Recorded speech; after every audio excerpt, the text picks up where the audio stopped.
Hello students, welcome back on my channel Eco and PhD with Anurag.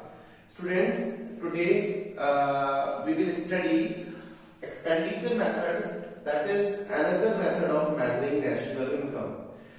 As we all know that we have studied earlier the two methods, that is value added method and income method. So today we are going to start expenditure method, how we can calculate national income from expenditure method. So first we have to study the part of this method. The first we have to consider that कि हमें इस method से GDP MP calculate करना पड़ता है. मतलब जो भी हम यहाँ पर स्टडी करेंगे we will find out, उन सभी को हम यहाँ पर स्टडी करके जोड़कर उनको ऐड करके we will find out GDP MP. After that we will convert GDP MP into national income, that is NPFC. So first part is private final consumption expenditure. वो expenditure that is final expenditure, final consumption expenditure, मतलब वो लोग जो कि final consumption expenditure कर रहे हैं और वो प्राइवेट लोग, मतलब यहाँ पे गवर्नमेंट का इन्वॉल्वमेंट बिल्कुल नहीं है. तो प्राइवेट कौन लोग होते हैं? वो लोग जो हम लोग होते हैं हाउस होल्ड, जो हम फाइनल कंजप्शन एक्सपेंडिचर करते हैं, कंजप्शन गुड्स पे कर रहे हैं, चाहे वो कौन सा गुड है, चाहे वो हमारा आपका सेमी ड्यूरेबल गुड्स है, ड्यूरेबल गुड्स है, सर्विसेज है, जो भी हम अपने लिए खर्च कर रहे होते हैं, फाइनल कंजप्शन के लिए खर्च कर रहे होते हैं, उन गुड्स को हम यहाँ कैटेगरी, उस खर्चे को हम इस कैटेगरी में रखते हैं household final consumption expenditure. दूसरा है private non profit organisation serving household. ऐसी बहुत सी ऑर्गेनाइजेशंस है जो क्या कर रही होती है, जो चैरिटी कर रही होती है, तो क्या वो फाइनल कंजप्शन एक्सपेंडिचर नहीं करे. सपोज दैट कि मैं एक एनजीओ या मैंने कोई नॉन प्रॉफिट ऑर्गेनाइजेशन खोली और मैंने कुछ गरीबों के लिए कुछ ब्लैंकेट्स डिस्ट्रीब्यूट किए, तो क्या वो फाइनल कंजप्शन एक्सपेंडिचर नहीं है? तो ऐसे खर्चे जितने भी प्राइवेट नॉन प्रॉफिट ऑर्गेनाइजेशंस हैं, वो जितने भी हाउस होल्ड को सर्व कर रही हैं, एक तरीके से जितनी भी तरीके से जो भी उन्होंने वो खर्चा कर रहे हैं, सपोज दैट उनको खाना वगैरह खिला रहे हैं, आज के टाइम में कोविड वगैरह चल रहा है, तो कोविड के जो जिन लोगों के साथ में प्रॉब्लम्स आ रही है खाने पीने की, उन लोगों को वो लोग क्या कर रहे हैं, सर्व कर रहे हैं. तो वो सारे के सारे खर्चे प्राइवेट, वो सारे के सारे खर्चे जो है वो हमारे प्राइवेट फाइनल कंजप्शन एक्सपेंडिचर में ऐड होते हैं. तो इन दोनों को अगर हम जोड़ लें, इन दोनों को ऐड कर लेंगे, we will get private final consumption expenditure. Short में इसको एब्रिविएट करेंगे PFCE. आई होप कि ये वाला टॉपिक अभी आपको समझ में आ गया होगा. प्राइवेट लोग जितने भी प्राइवेट फाइनल कंजप्शन एक्सपेंडिचर हो रहा है, उस एक्सपेंडिचर को हम क्या करेंगे, PFCE में कंसीडर कर लेंगे. अब आता है गवर्नमेंट जितने भी खर्चे कर रहे होते हैं. देखिए गवर्नमेंट जो खर्चे कर रही होती है, कौन से? Final consumption expenditure. गवर्नमेंट भी फाइनल कंजप्शन एक्सपेंडिचर कर रही होती है, जिसका मोटिव क्या होता है? Social welfare. उसका मोटिव प्रॉफिट मोटिव नहीं होता. तो गवर्नमेंट जो भी फाइनल कंजप्शन एक्सपेंडिचर कर रही है, वो सारे किसमें आएंगे? Government final consumption expenditure, that is GFCE. अब ये खर्चे कौन कौन से होते हैं, हमें समझ में आता है, समझ में नहीं आता कौन से खर्चे कर रही है गवर्नमेंट ऐसे. तो देखिए एक्सपेंडिचर ऑन डिफेंस सर्विसेज, जितनी भी डिफेंस सर्विसेज जनरेट की जा रही हैं, उस पे खर्चे किए जा रहे हैं गवर्नमेंट के द्वारा. वो सारे के सारे खर्चे क्या है, वो फाइनल कंजप्शन एक्सपेंडिचर में ही आ रहे हैं गवर्नमेंट के. दूसरा, लॉ एंड ऑर्डर को मेंटेन करने के लिए जो खर्चे आ रहे हैं. और भी इसके अलावा एडमिनिस्ट्रेटिव सर्विसेज हमारे हैं, जो भी एडमिनिस्ट्रेटिव सर्विसेज हमारे यहाँ पे जो प्रशासन वगैरह है, शासन वगैरह है, जो डीएम एसडीएम वगैरह ये सब है, पुलिस वगैरह है, सब इन पर खर्चे क्या है, सैलरी वगैरह नहीं हो रही है, जा रही है गवर्नमेंट की तरफ से. तो वो सारे के सारे खर्चे जो है वो सब गवर्नमेंट के फाइनल कंजप्शन एक्सपेंडिचर वाले कॉलम में आएंगे. तो हमें क्या मिलेगा, हम इन सारे खर्चों को ऐड कर लेंगे, then we will get government final consumption expenditure. Now the most important part of this method, और mostly student यहीं पर कंफ्यूज होते हैं, तो डोंट बी कंफ्यूज. हम इसको आज तो बिल्कुल क्लियर करके यहाँ पर रखेंगे कि कोई भी आपको कंफ्यूजन नहीं रहेगा. अब देखिए अगला हमारा क्या है, ग्रॉस डोमेस्टिक कैपिटल फॉर्मेशन. इसको शॉर्ट में लिखते हैं ग्रॉस का G, domestic capital formation GDCF. कहीं कहीं पर क्वेश्चंस में आपको ग्रॉस इन्वेस्टमेंट भी दे रखा होगा, तो don't be confuse, it is also known as gross investment. Gross capital formation दे रखा होगा, GCF भी दे रखा होता है कहीं कहीं. तो हम उसको यही कंसीडर करेंगे GDCF। अब इसके दो पार्ट होते हैं, ग्रॉस फिक्स्ड कैपिटल फॉर्मेशन। अब देखिए यहां पर हमने फाइनल कंजप्शन एक्सपेंडिचर की बात करी थी सारे में, ये दो हेड जो थे, यहाँ प्राइवेट लोग, ये प्राइवेट जो फाइनल कंजप्शन एक्सपेंडिचर हो रहा था, और यहाँ पर गवर्नमेंट फाइनल कंजप्शन एक्सपेंडिचर कर रही थी, वो सारे। अब यहाँ पर ऐसा एक्सपेंडिचर जो कैपिटल फॉर्म कर रहा हो, इसके नाम में ही यहीं पर दे रखा है, ऐसा पैसा जो कोई भी खर्च कर रहा हो, वो उससे हमारी इकोनॉमी के अंदर कोई भी किसी भी टाइप का कैपिटल फॉर्म हो रहा हो, ऐसे एक्सपेंडिचर को हम ग्रॉस डोमेस्टिक कैपिटल फॉर्मेशन, तो हम यहाँ पर ऐसे एक्सपेंडिचर की बात कर रहे हैं इस वाले हेड में जो कैपिटल फॉर्म कर रहा हो।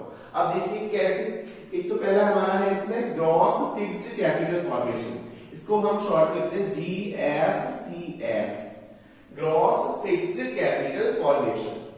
इसमें हम क्या कर रहे हैं, ऐसी कैपिटल फॉर्म कर, ऐसे खर्चे कर रहे हैं जिनकी वजह से हमारी फिक्स्ड कैपिटल जनरेट हो रही है, वो फॉर्म हो रही है।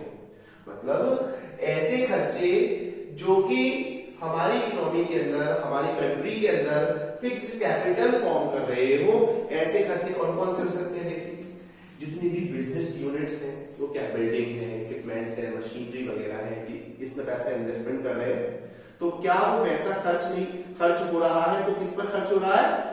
वो कैपिटल एक्सपेंडिचर नहीं हो रहा क्या हमारा?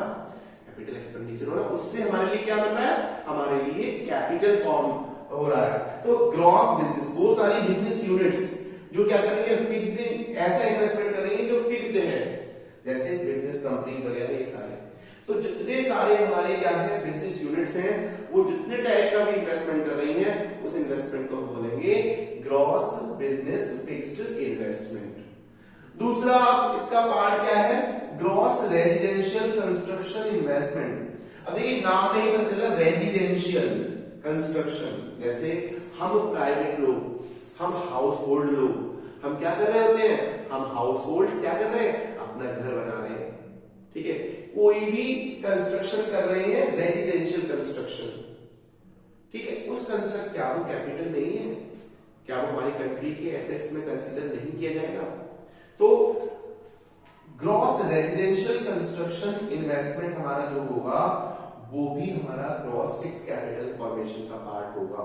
तो यहां पर वो लिख लेंगे, जैसे हाउसेस हो गए, कॉलोनीज वगैरह एक्सेट्रा, इन सभी को हम क्या करेंगे, इसमें ऐड कर लेंगे। दूसरा, तीसरा क्या है हमारा, gross public investment. Public investment as the name, public means government.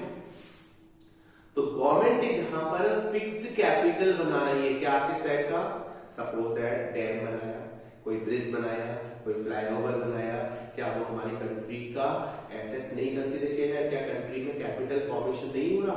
तो ऐसे जितने भी खर्चे जो रोड्स बनाने में, ब्रिजेस बनाने में, फ्लाईओवर्स बनाने में और इस टाइप के हमारे खर्चे जो हो रहे हैं, वो सभी क्या है, ग्रॉस पब्लिक इन्वेस्टमेंट में कंसीडर की जाएंगे। अब इन तीनों को अगर हम ऐड कर लेंगे, then what we will get?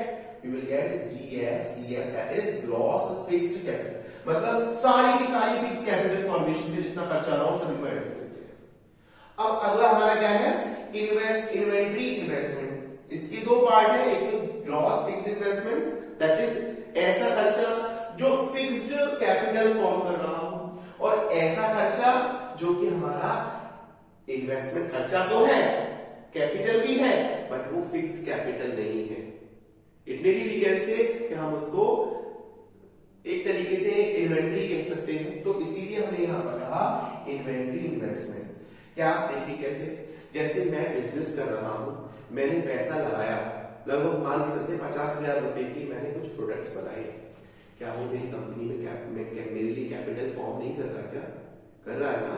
तो बट वो फिक्स नहीं है, तो इसीलिए हम उनको अलग रखते हैं, इन्वेंट्री इन्वेस्टमेंट नाम के हेड में रखते हैं, जिसको हम और क्या कह सकते हैं, change in stock. As you all know that change in stock हम कैसे कैलकुलेट करते हैं, closing stock minus opening stock, value added method में हमने बताया, और जो कॉमर्स वाले स्टूडेंट होंगे उनको क्लियर पता होगा कि closing stock minus opening stock अगर हम कर देते हैं तो हमें क्या मिलता है, हमें चेंज इन स्टॉक मिलता है, जिसको हम और क्या कह सकते हैं, इन्वेंट्री इन्वेस्टमेंट। नाउ अगला जो पार्ट है, ये पार्ट आई होप कि क्लियर हो गया होगा। हम जब एग्जाम्पल्स कराएंगे तब हम उसमें और क्लियर कर देंगे। ये हम एक तरीके से चार्ट बना के रखेंगे and after that we will calculate some numericals on the basis of this chart. Now अगला जो फोर्थ हमारा जो पार्ट है जीडीपी एमपी का, that is net exports. Net export क्या है? जितना भी हमने एक्सपोर्ट किया और जितना भी हमने इंपोर्ट किया। एक्स मींस एक्सपोर्ट और एम मींस इंपोर्ट्स। जितना भी एक्सपोर्ट किया उसमें से जितना भी हमने इंपोर्ट किया है वो अगर हम माइनस कर देंगे then we will get what? Net export. अब हम इन सबको ऐड कर देंगे पीएफसी। अगर हम इसका फॉर्मूला लिखते हैं then we will write formula as GDP MP is equal to PFCE, that is what? That is private final capital expenditure plus GFCE, that is what? Government final capital expenditure plus GDCF plus GDCF plus net exports। Net exports हम क्या करते हैं? इसको short में चाहे तो x minus M भी लिख सकते हैं। इससे हमें क्या मिलेगा? GDP MP. अब क्वेश्चन क्या था हमारा? कैसे नेशनल इनकम कैलकुलेट करें? एनपीएफसी। तो ये हमें पता ही है, हम जीडीपी एमपी से कैलकुलेट कर लेंगे। कैसे? हमारा रूल पिछली वाली वीडियोस में हमने आपको बताया था किस तरीके से हम जीडीपी एग्रीगेट्स को हम एग्रीगेट्स में कन्वर्ट करते हैं। तो first is G, that is gross, and the first is here net. तो ग्रॉस से जब नेट करते हैं तो माइनस डेप्रिसिएशन कर देते हैं। डोमेस्टिक आया अगला, यहां नेशनल है तो डोमेस्टिक से नेशनल में कन्वर्ट करेंगे तो क्या करेंगे? Plus NFIA. And after that product sale में मार्केट प्राइस से फैक्टर कॉस्ट में कन्वर्ट करेंगे तो we will deduct NIT, indirect tax minus subsidy. तो एनआईटी को माइनस कर देंगे, वी विल गेट एनएनपीएफसी। इस तरीके से हम एनएनपीएफसी कैलकुलेट करेंगे जीडीपी एमपी से। और जीडीपी एमपी हमने किससे कैलकुलेट किया? हमने किया एक्सपेंडिचर मेथड से। तो मेन चीज देखिए यहां पर क्या है, ये आप कर लेते हो, ये आप कर लेते हो। प्रॉब्लम आती है स्टूडेंट्स को यहां पर।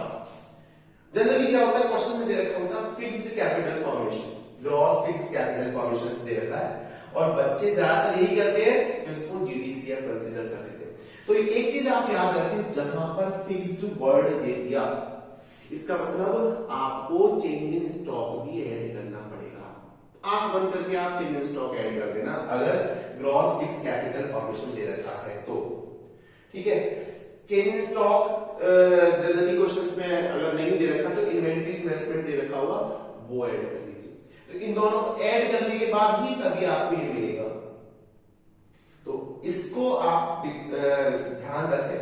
अब देखिए अगर क्वेश्चन में हमें ये तीनों दे रखे हैं, ये नहीं दे रखे, ये तीनों दे रखे हैं, तो इन तीनों को ऐड कर लेंगे और इसको ऐड कर लेंगे तो हमें जीडीसीएफ मिल जाएगा।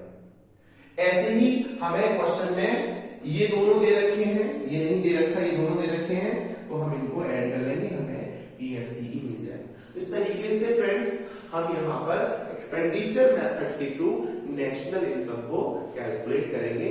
इन माय नेक्स्ट वीडियो, हम जब नेक्स्ट वीडियो बनाएंगे तो हम इसमें कुछ एग्जांपल्स के थ्रू एक्सपेंडिचर मेथड को यहाँ पर क्लियर करेंगे।